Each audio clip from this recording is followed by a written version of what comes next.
that's fine. Let's go ahead and get going. Tonight is, I guess it's not our final substantive session.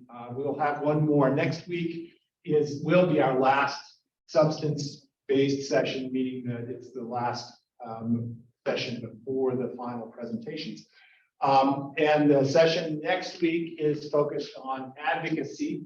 And we have a panel of seasoned but also new, a mixture of seasoned and kind of new to the scene transportation advocates. And I'm going to send them a series of questions that they're going to prepare responses to in advance, but it's mainly going to be dialogue.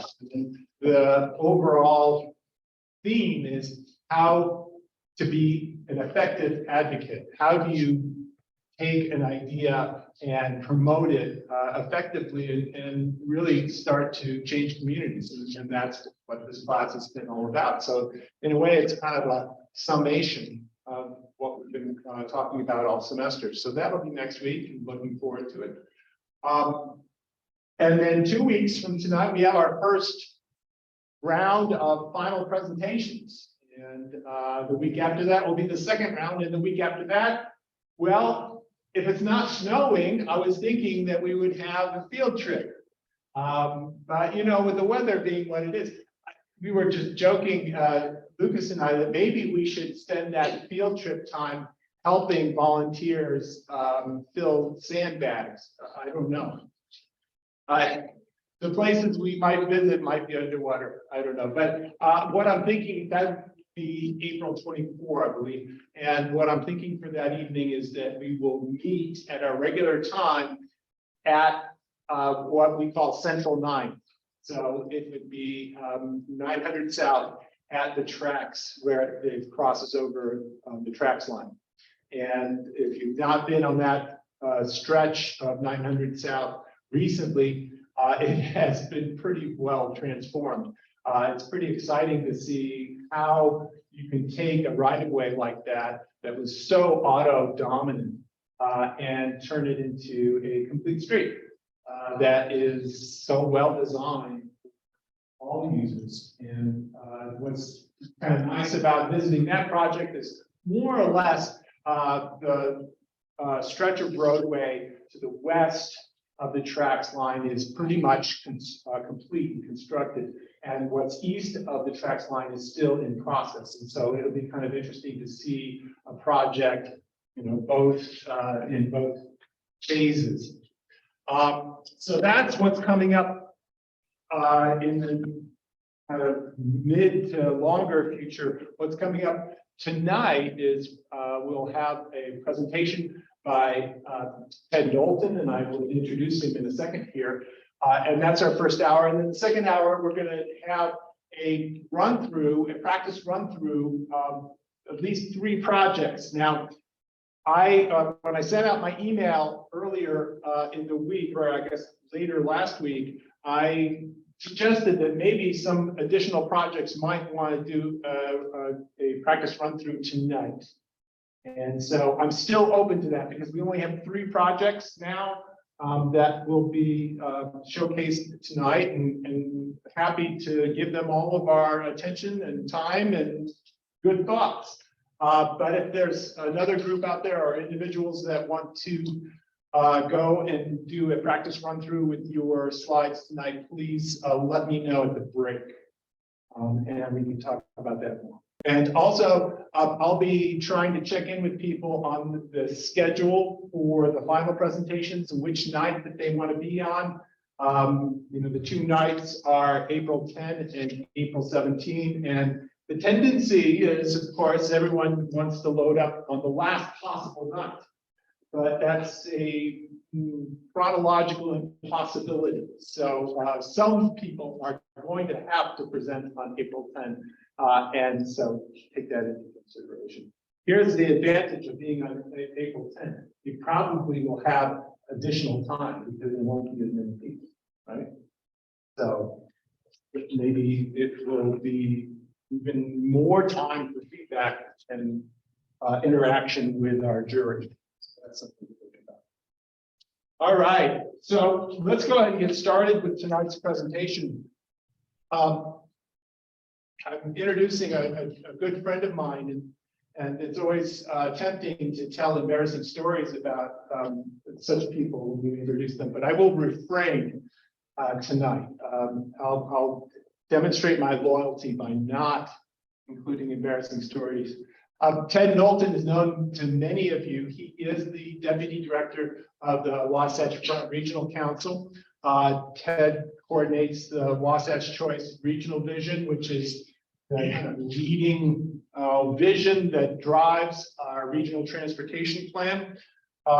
Ted worked previously for Envision Utah and also with a consulting firm in Portland, Freganesi and Associates. Ted has degrees from the University of Utah and from Portland State University. And Ted is just coming off a term as the president of the local chapter for the American Planning Association. Thank you very much for doing that, Ted. That's a lot of work. So Ted, the floor is yours. And if you haven't figured out already, Ted is also on Zoom.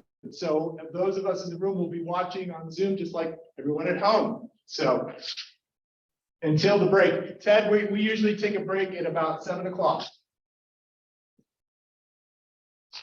And are you muted? We're not hearing you yet. Okay, I was figuring it out. So can you hear me? Thumbs up? Yeah, and your slides look great. Okay, right on. It's great to be with you all. And I have a basic sense of your syllabus. And I know that tonight I'm filling this role of you're scaling down, right? You talked about state, I believe, last week. And this week you're talking about the most important scale. And I actually mean that, regional. And then you'll move down from there. And I wonder, ask yourself this, how many of you came to this class thinking, I really want to influence regional planning? Okay. Not that many of you, but my hope is that when you're done, you will think, I really want to influence regional planning. Or, you want to be part of it, and that's good too. And the only thing I'll say before I jump in, which is, it would be pandering if it wasn't true, is arguably the real expert here is actually Keith. So Keith knows a ton more than I do about regional planning. So you have this tremendous resource in Keith. I'm going to talk a little bit about, sorry, Keith, what? Now you're trying to embarrass me. Well, it's actually true. And I want you to know that because you should ask him about this stuff. Regional decisions really matter. I'm going to talk about that briefly. Then the heart of this is, what's a regional transportation plan? How is it developed? Importantly, how can you be engaged in that process? And then we'll back up, right? So if the regional transportation plan is this process of transportation planning, what does a great MPO do to do that better? And that's, I think that's what we're working on at WFRC, which is how do we integrate it with transportation? How do we integrate transportation with land use? I'm going to touch briefly on modeling and why it matters. Keith, does the syllabus include modeling? It does not. We couldn't do everything. So that was right. the one thing we left out. And very understandable. And so it's just going to be a seed. Okay, a seed planting on modeling. And then programming, which is this industry or nerd term for essentially assigning money to projects. And which is like, how do you build on the plan? What are the steps to develop the plan? So that's what I'm going to go through. Now, let's stretch our brains here a little bit. Look at these images. All right, you might have a sense of the country. You might have a sense of the century. But here's the question. What was the driving or predominant mode of transportation? You can tell, right? Go ahead and unmute. You know, if you're online, show me your face. Tell me, give me an answer. What's the driving mode of transportation in each? What do you have? Any one of them. Just pick one and say it. If we're unmuted, I will say the top left one with cottage looking cute houses is walking. You're right. I won't take the one below it. I'll let you Bottom left looks like it'd be car centric. You're right. That's Phoenix, by the way. Upper left is Germany. I think it's Rothenburg. Top right, I would say, is streetcars or light rails, because you can kind of see. You got it. It's streetcar. That is East Side Portland. Lower right's a touch trickier, just a touch. You know the place, right? You know the place. So when you're there, how do you get around? City bike. What? City bike.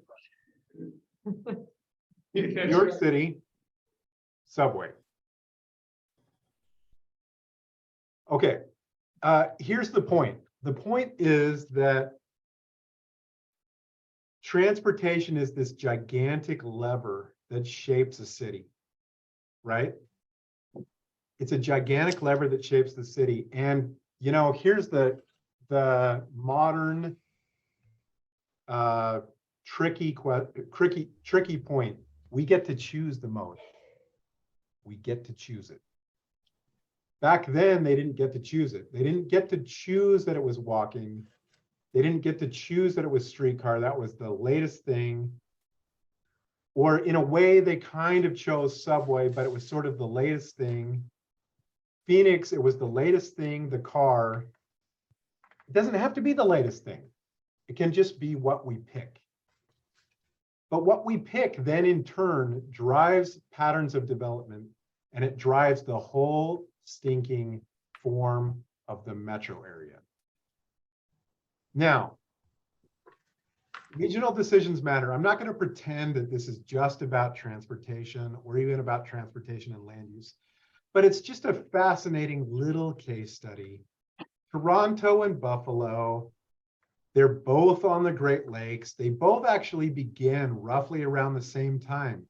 They were kind of considered like this race to a million. They were, hey, we're very similar. Look at us. We're competing economically. Now, you know the story, right? Tell me one thing about Toronto, like your conception of Toronto. Go. One sentence about Toronto. What do you have? Have you been there? Anybody been there? This is audience participation. That's what's happening. I went last summer and I really loved it. You loved it. Okay. Okay, let me ask you this. How many of you have even thought about going to Buffalo that have not been from there? Raise your hand. Oh, Matt's thinking about going. Well, okay, good for you. Okay, so back in like 1920, it was a race for a million. You know what? Both of them reached a million about 1950. After that, the paths changed a lot. I mean, a lot. Okay, so now Toronto is widely regarded as one of the most livable cities in the world. And it has burgeoned to 7 million because it's livable and people want to be there. And Buffalo has gone from a 1950 population of 1 million to a 2020 population of 1.5. Now I have an asterisk there. You want to know what the asterisk is for? Buffalo City lost half its population. So you have a center city that is really struggling. And some suburbs that are trying to live off a healthy central city, and they don't have one. And so what you're seeing on this image, it's a little tricky. You get used to reading air photos, but here's what you're seeing in that air photo. It's a mile away from downtown, 1 mile. And you're seeing large pockets of land that has been vacant for so long, it looks pastoral. That makes no sense. It makes no sense to have a neighborhood a mile away from the central city that has been so decayed for so many years that it now looks like it's a newly settled area. And if you looked at the individual streets, you would see a pattern of decay. That's what you'd see. And it's a tragedy. And here's the point. Here's the point. If you go to Buffalo Metro and you look at individual city planning, you will see, oh, look at theirs. They're doing good things. They're doing really interesting work. Oh, that's a good idea. How about that? But the collection of interesting, good municipal planning cannot make up for a pattern of catastrophic failures in regional planning. Okay? I fully believe that. And I hope you will too. Study it. Keith, do you want to talk about that? Do you have any Sure. comment on that? So which one are we going to be, Ted? Are we a future Toronto or a future Buffalo? I know, right? I think our trajectory is in between. And Not Niagara Falls?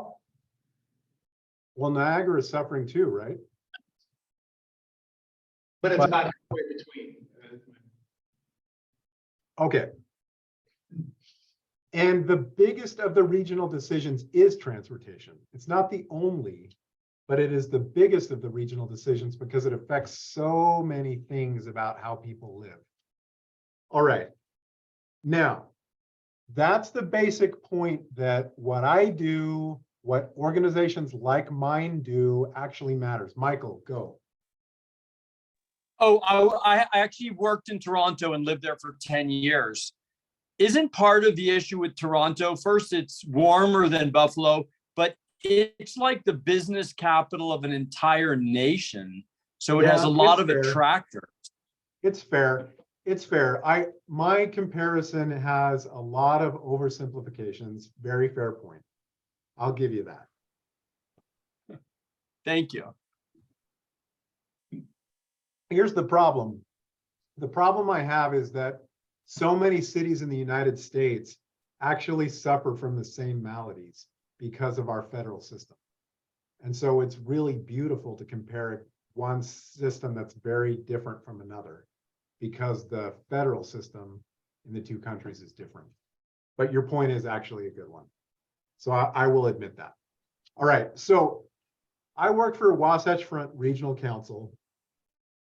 This is basically the closest thing we have to a regional planning entity. However, formally, our reins are really only transportation. Now we bend that, and I'll get into that. But when I'm talking to, I'm talking to a second cousin. I'm talking to an aunt. And they say, what do you do? I basically say, if you're trying to figure out how to build a train or a big trail or a road, and you're trying to build it through 5 cities, how do you figure that out? That's basically what an MPO does. An MPO tries to figure out or facilitate a conversation about doing something that has to transcend municipal boundaries. That's the idea. Metropolitan Planning Organization. That's how I explain it to people. Here's the nitty gritty. The nitty gritty is the Fed said back in the 70s, you know what, if we're going to give a bucket load of money to states, we have to make sure that the locals are represented and that it's thoughtful and it thinks about a few decades and it uses rigorous analytics. That's the gist of it. That's why an MPO exists, Metropolitan Planning Organization. MPO, Metropolitan Planning Organization. That is an acronym worth your time. I do not want to be acronym centric on this presentation, but remember that one. So across the country, you'll see MPOs in every urbanized area of 50,000 or bigger. And I covered the second bullet point and the third bullet point essentially. And if you want to dig into how we are authorized and the work that we have to do guided by the feds, the term of art is Investing in Infrastructure and Jobs Act. This is arguably Biden's biggest legislative product. And importantly, one of the things that we do then is we develop this transportation plan. It looks at a few decades. I'll get into this a little bit.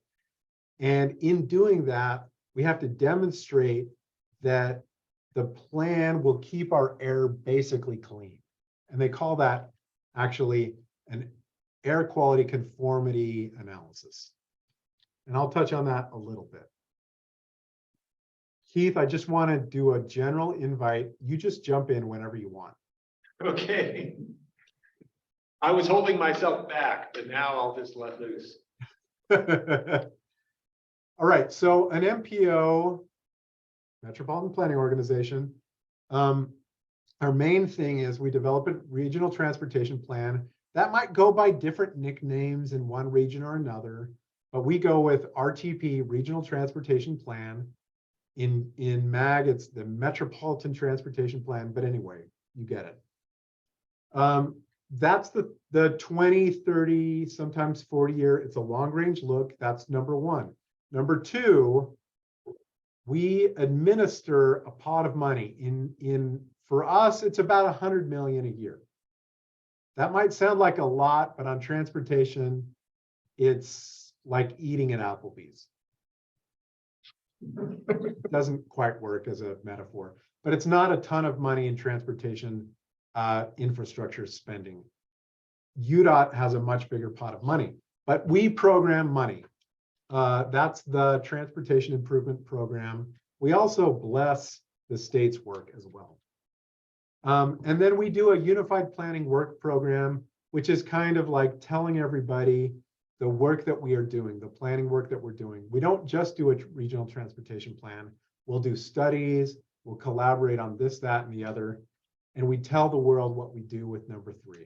So those are our three big products. Number 1 and 2 are the main ones to remember.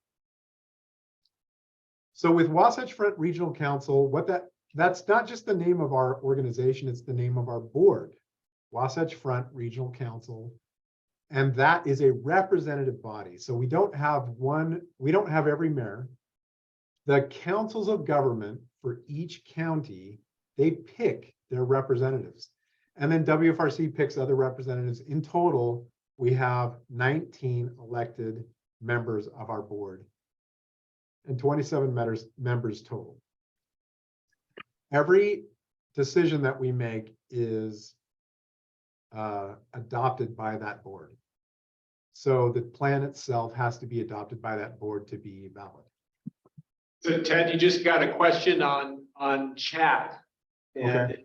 The question was, to what extent do MBOs influence state projects? In other words, UDOT projects. Yeah. Do those Right. go through the MPO, or does the state kind of have its own show? No, that's a perfect question. And actually, the state does not have its own show. The state must comply with this plan. So this is the plan for regional infrastructure, transportation infrastructure. UDOT, UTA, and the locals, when they're doing anything that involves federal money, they have to follow the plan. And in Utah, this is really the way it ought to be. UDOT has said, we're going to always follow the plan, even if federal money is not involved. So this is the plan for UDOT, and this is the plan for UTA. And this is the plan for locals when they use state or federal money. This is the place. So WFRC, in a way, it's a candidate for, a government entity that matters that most people haven't heard of, truthfully. And that's okay. We're not trying to become a household name, but most people haven't heard of us. But it is the place where, if you think of the light rail line for 20 years out, or the next big freeway widening, or the big regional trail that is going to make everybody fall in love with X, West, East, Harry Blufferton, then this is the place. See what I did there at the end there? Yeah, that's good. That's good. And we tell people this, and it's really true. We really convene people. If you're trying to figure out, remember that basic statement I made, you're trying to figure out a road that goes between 5 cities. Well, there's so many people that care about that. There are so many people that are affected by it. There are so many people that will have to implement it. There's so many people that should care about it and don't. I'll get back to that, I hope. But so if you're going to do that, you really got to convene a lot of parties together and really ask them about their opinions. Convening is a big part of what we do. I sometimes joke with my, young people in my extended family that basically what I do is I just hold meetings. That's what I do. Because I convene, right? That's what we do. We convene. We plan, we think about location and mode and impacts. We run analytics. We do some implementation. We encourage implementation. I think the upper left, convening, is the main thing that we do. And Keith, at any time, just say, I think you're going too deep, or whatever you want to do on this. But I'm trying to give you like a sense of this, and now I'm blurry. Be sure to tell us what projects come from. Well, I've gone blurry, but it's fine, I guess. Okay. Wasatch Front Regional Council, and I'm going to skip past this, but basically we have a committee structure. Off we go. All right, what is a regional transportation plan? I already talked about it. It's where projects are born. When we go out and we do any kind of convening, we religiously engage UDOT and UTA. And the idea here is that it's our collective plan with communities. So it's UDOT, UTA communities. We're always hitting those bases. You might rightly be thinking, what about the general public? We need to do better on that. We're going to work on that. Literal question, do a real raise of hands, with the fake yellow hand. How many of you have heard of Utah's Unified Transportation Plan? You got, what, 6, 7 hands in the room here. All right, good. You've heard of it because Andrea talked about it last week. All right, right on. That's good. Now, so we have a regional transportation plan, and so does the other MPOs. So there's Wasatch Front, there's Mountain Land, in Cache there's one, and in Dixie there's one. There's 4 MPOs in the state. And then in the rural areas, UDOT, my voice did a funny thing there. UDOT does the plan for the rural areas. So basically, there's 5 plans. We do in Utah something that is, I believe, still unique in America, where we bring those 5 plans together into a unified transportation plan. It's not just a cute cover. It's more than that. We share the same horizon. We share the same start and end date. We share the same core analytics. We write up the pros, the benefits of the plan. We produce a unified map so that people can understand what is proposed, even as it moves from one county to another and across one MPO to another. So it's pretty cool. And I can talk about the limitations of it and the advantages of it if you want, but you ought to know that. So we talk more about Utah's Unified Transportation Plan than we do the Regional Transportation Plan. The reason is the audience cares more about what we do together than what WFRC does by itself. Kevin. Kevin, I'm calling you on you. Do you have a question? Dwyer? No? Okay. It might have been for 5 minutes ago. Sorry about that.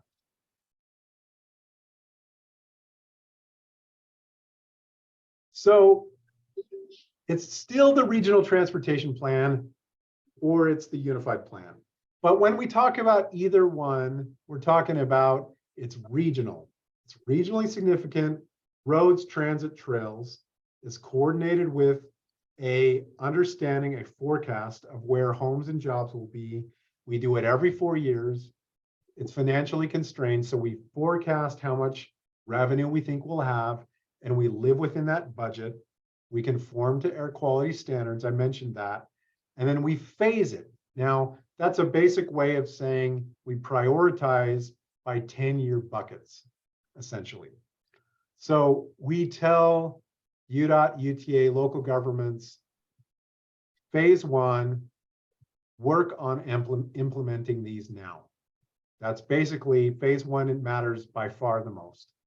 Work on implementing these now. Phase two, you're on deck. Phase three, you got to do some work to get to phase two. You may never get there. You got to work on it. And it's sort of a challenge to a community or UDOT or whomever. There's problems with this project, but it has a long-term future.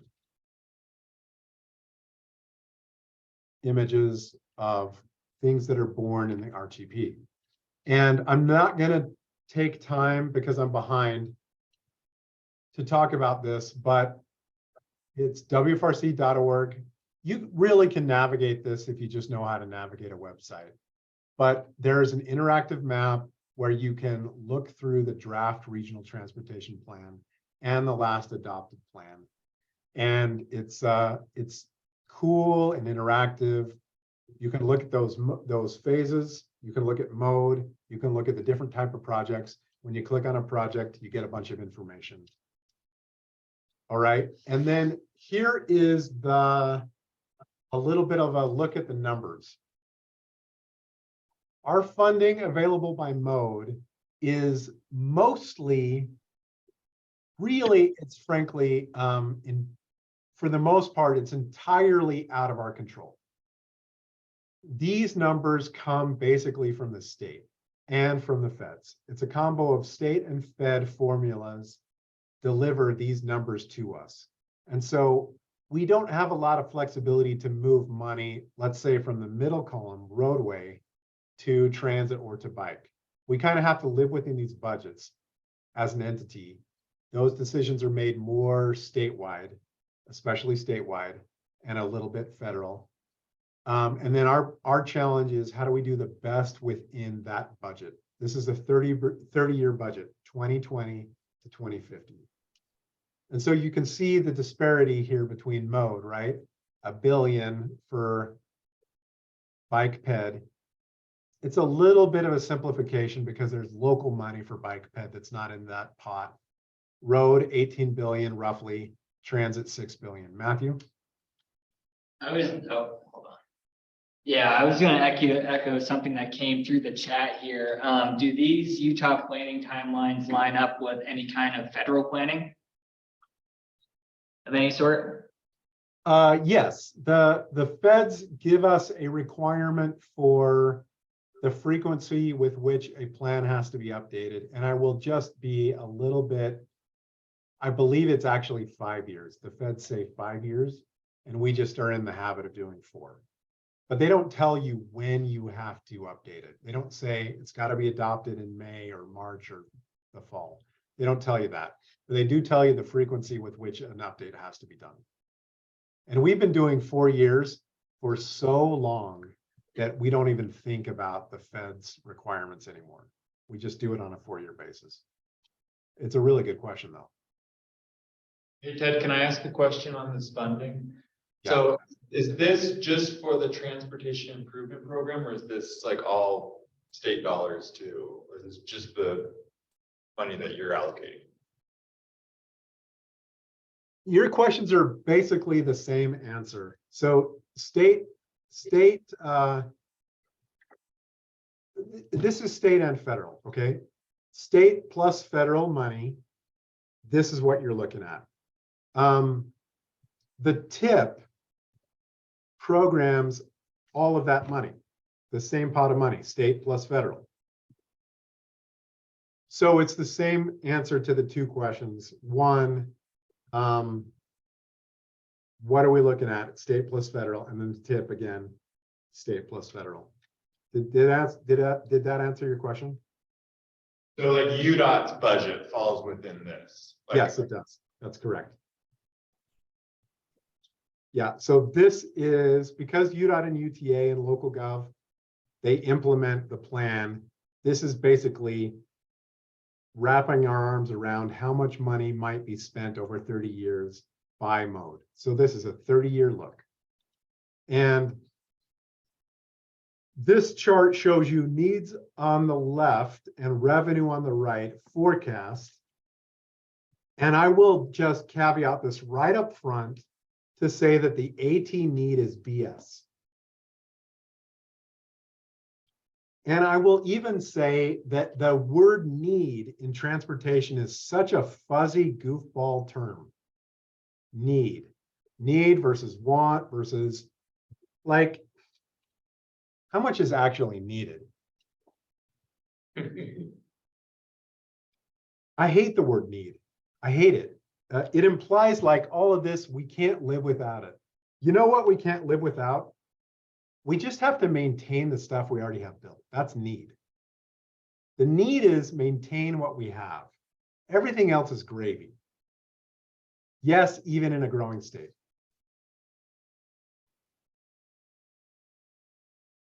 It's a philosophical conversation. We overuse the word need. If we're going to use need sloppy, we might as well have the active transportation need like triple the size, because that's actually the most need. Okay, So- discuss. Matt has Oh, a yeah, we question. have a couple questions in the chat, Ted. Can you see Who's them? forecasting these needs? Tell me more about these needs, won't you? Yeah, so needs on the roadside is kind of this good old fashioned, and I don't mean good, look at congestion. Hey, where are those rancid congestion spots and how do we deal with them? Oh, you mean to deal with those rancid congestion spots, it would take this amount of money? Well, let's call that need. That's the basic need for road. Transit, it's more kind of fuzzy. It's sort of like transit and need is more like, where could a project get built and we could afford it and the feds would actually put in their two bits. So for transit, the need is actually what could we make happen in the time horizon? That's transit. And AT is more, it's not worth commenting on because the AT need is so lacking rigor. The goofy thing about AT is that there's so much latent demand, I would say. There's so much demand to walk and bike that we're not even tapping into, that I could argue that you need to put that need at 5 million. You need to bump up that need by fivefold, and that would maybe ballpark it. Because latent demand is difficult to translate into a need. And that active transportation need is more, what do we have on the plan for whatever reason? What do we have on the plan and what can we fund? So this term need, per the question, is just kind of fraught. Now I'm being like so honest. Don't worry, we won't tell your boss. Right, good. Matthew. All Right, is there a way for new solutions to be proposed, accepted, and implemented on a shorter timeline than the scope of the plan? In other words, what's the shortest timeline a solution could be proposed and then implemented? Phase Additionally, one, any point? phase And one, the 10 years is really the most aggressive that you can reasonably be for something that is big. And I really mean that. So let's say that politically, everybody lines up and says, and comes to some conclusion. I'm just making it up. We're going to put light rail to Centerville. Ladies and gentlemen, we need light rail to Centerville. The fastest way that we could reasonably do it, fund it, environmental work, environmental impact work, fund, meaning procure environmental work, construction, it'd be 10 years. So Ted, looking at the time, I'm wondering if maybe you want to jump to your last topic, which is really project focused, because a lot of people here Yeah. are really focused kind of at the project level. Yeah. If I'm sorry, Keith, I've taken too much time. Don't apologize. This is great. We could do this all night. At least I could. I don't know about anybody else, but I could definitely be here all night. So here's the regional transportation plan timeline, and this actually does relate to Keith's question. So what we do 4 years, 2021, 2, and 3, the 4th year is really kind of like wrap up. So what we do is for the public, Keith asked me a very terrific question.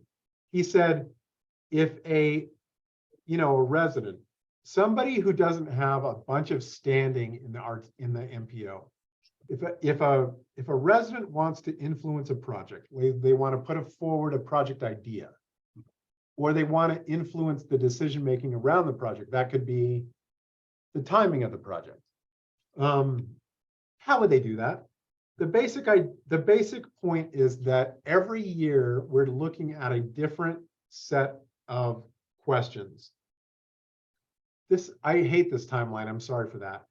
But if we look ahead to 2024 and then on, basically the first big year would be, let's explore projects and put them into a system. And let's identify a system. The second year would be, let's pick a system that basically works and we'll refine the projects. The third year would be, let's phase those projects. Okay, I'll go over it again. Let's brainstorm projects and put them into a system. Let's pick a system. 2, let's refine those projects. 3, let's prioritize those projects. If you think of those 3 years, 1, 2, 3, from a public perspective, what you would do is you would have feedback on that. So in 2024, your feedback would be, I have a project idea, dear WFRC, here it is. Now, here's another moment of honesty. We have not been really great with engaging the public. I will give you a little bit of, it's not an excuse, but it's an explanation. In our work of engaging the public, it's so common that nobody cares. And I think that they don't care because and I don't mean nobody, but the level of interest is very low. And the reason, I think, is that we're down the line from something getting built. Even phase 1 is 10 years roughly from getting built.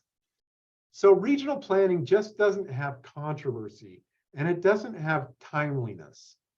However, it is very much the case that it's the place where the domino falls.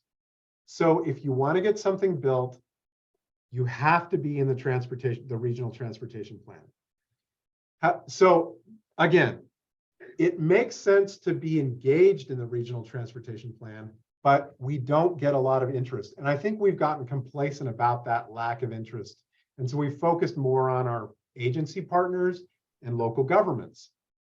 I promise you this, WFRC is going to make it clearer in the next 4 years where the public opportunities are to put a project forward, to suggest refinements to the project, and to suggest reasons for why that project should be phased differently.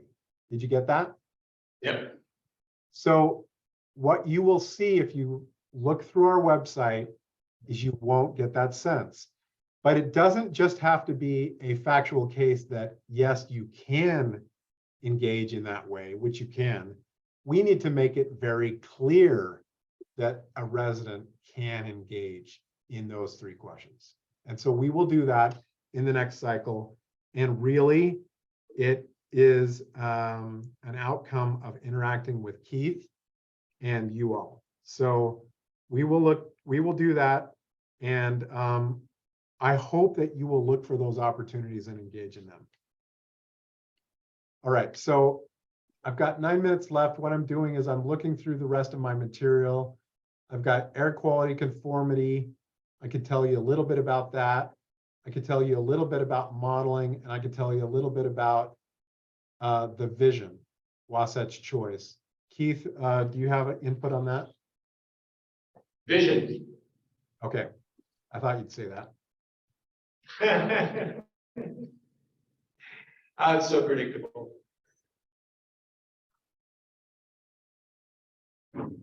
Now, where people want to travel, the viability of a transit line, or, if you have a bunch of people and you remember those slides?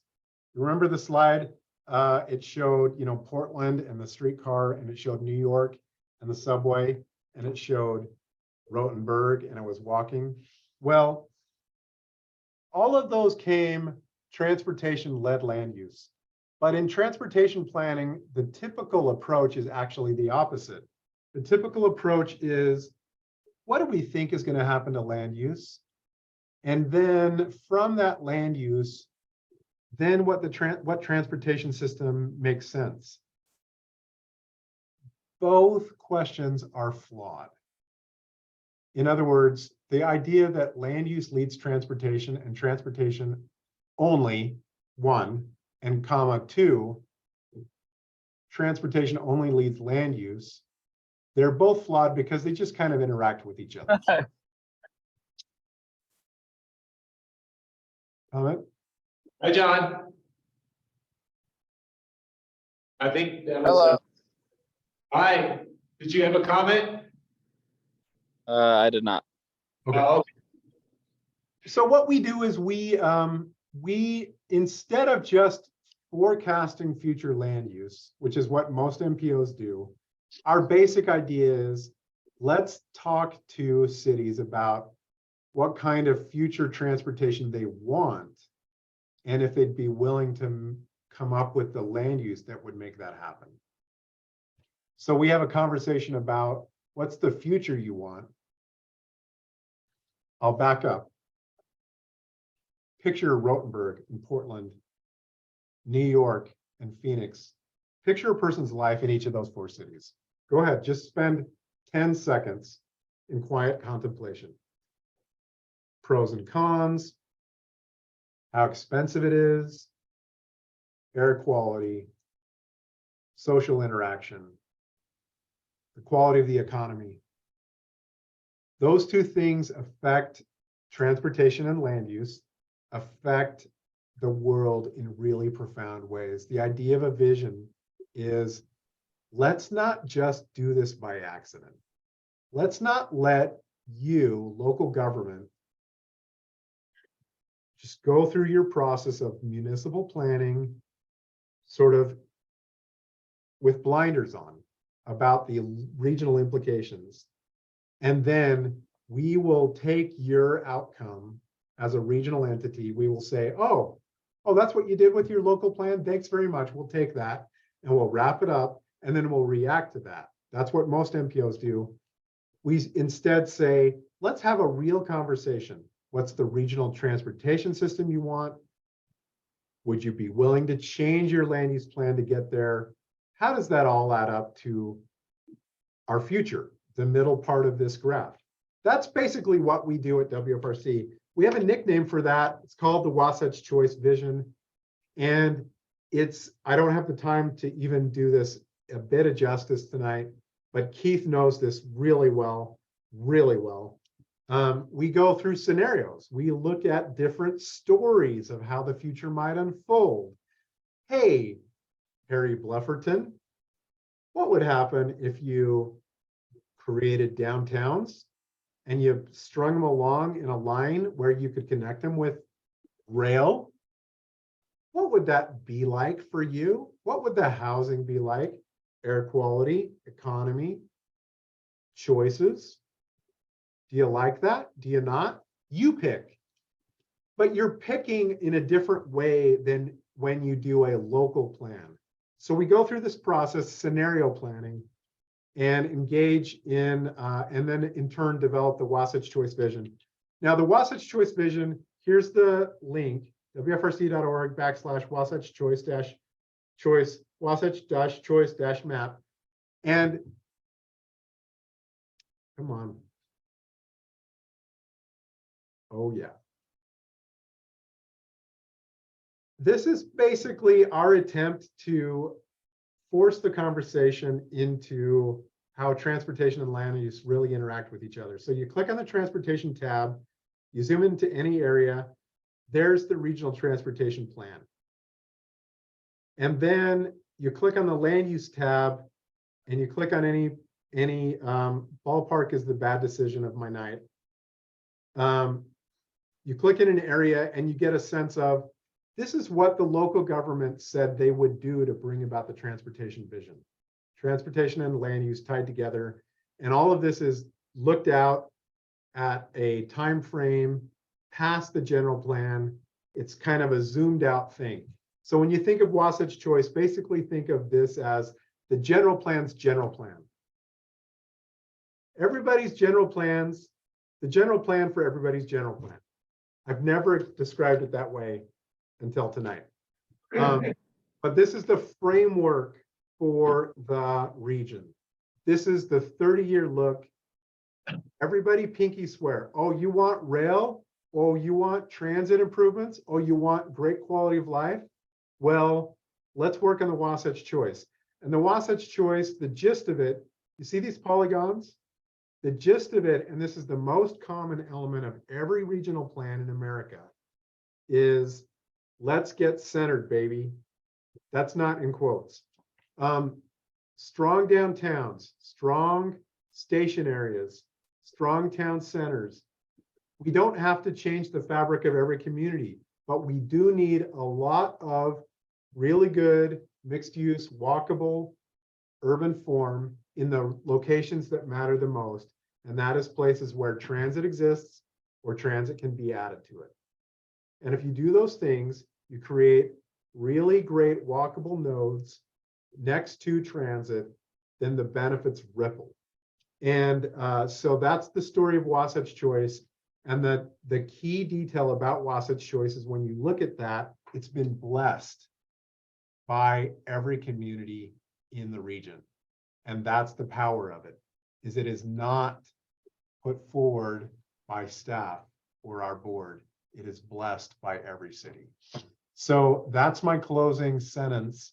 The power of Wasatch Choice, the power of integrated land use and transportation planning, the way you elevate the work of an MPO by doing things in an integrated manner. Keith?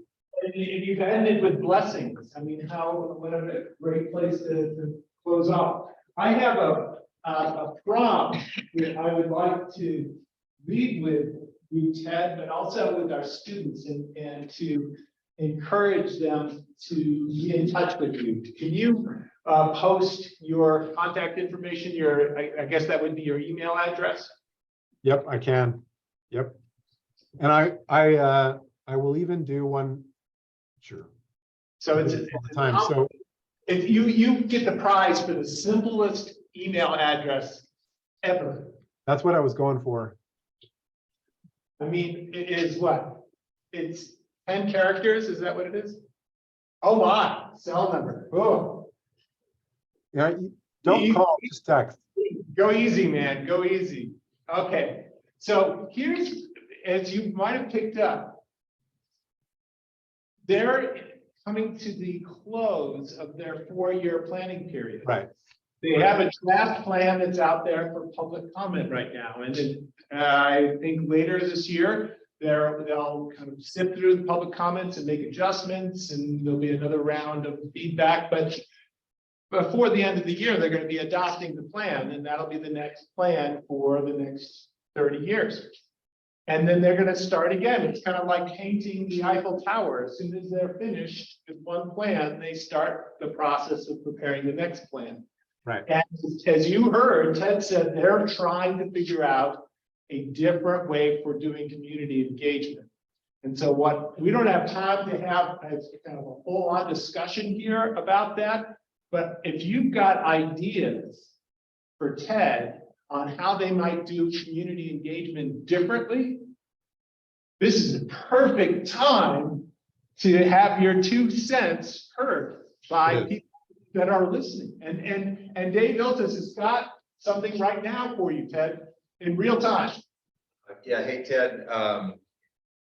The process for contributing to that plan and commenting on that plan is really cumbersome. You've got a map with different intersections that you got to pull up something and type something in for one particular intersection. There often doesn't seem to be much time to comment on that, and just the format for commenting it's really cumbersome for someone like me, and so the average person out there probably just throws up their hands and doesn't bother. Yeah. And it's short too. It's too short. So here's a radical idea. I'm gonna lead with you, Ted.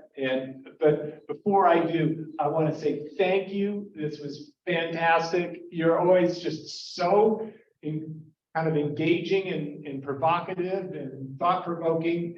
It's such a blessing to have you here. So thank you for coming. Thank you, my friend Keith. I appreciate that a lot. So Again, I think that comment is extremely well put and point taken. I hear you. That is on the money. excellent. So here's a radical idea, and it's aspirational. It's really crazy. What if community engagement was about transportation, not about a particular agency? Right. Right now, we've got community engagement. Oh, it's UTA.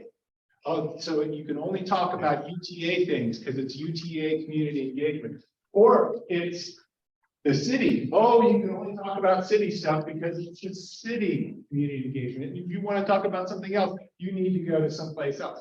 Or if it's WFRC, it's got to be regional. Oh, you want to talk about a local street? We're sorry, that's so you get my point. Is that each one of these planning entities, and then there's UDOT, of course, and there are others as well. Each one of these planning entities has their own community engagement imperative, which is good. But they're only doing it for stuff that is within their jurisdiction, and everything else is not relevant to that particular process, which makes it difficult to understand from a citizen perspective and somewhat deflating because, oh, I came to the wrong meeting. I needed to go to this other one because that's where my idea is sourced. So what if you got all those entities to collaborate together and have a single community engagement initiative or an integrated one or a collaborative one? Sounds like a huge project. Now, I understand it's probably not realistic, but I'm just thinking from the kind of the community side, you would be saying, oh, they're having a community engagement initiative about transportation, and I have ideas about bikes, I have ideas about trails, I have ideas about transit, I have ideas about local streets, I have ideas about regional networks, and you could kind of do all of them through the same process. So we've got a unified, statewide unified plan. What about a unified, kind of statewide, unified community engagement initiative? It's a beautiful idea. And And I will say, I love it. I really do. And I don't want to overpromise. You will never get all the way there. But if we are here, and by the way, we're not the worst in the country by a far stretch. We're already well better coordinated than almost every state. But anyway, if we're here, I bet you we can get here, but we'll never get all the way to Nirvana. Community. There's too many barriers. I'm just being honest. But I think that we can do way better than we have been on your basic point. I love it. So at any rate, I just thought I'd posit that, but everyone in the class, send your ideas. Yes, please, please. Because that is probably, he's got the best ear for listening to these things and reacting and responding and incorporating and doing things in response to people's ideas. Anybody you're going to find in transportation planning. So that's a huge compliment. I appreciate that. And I will also add, it's the perfect time because at the very late end of a planning cycle, you know, we're just on the doorstep of thinking about how do we do things better. And I told you this, Keith. So just in the second half of 2023, we're going to be, how do we do things better? That's our mode. And so it's perfect timing. Great. Well, round of applause, virtual and actual. Thank you. Thanks a lot.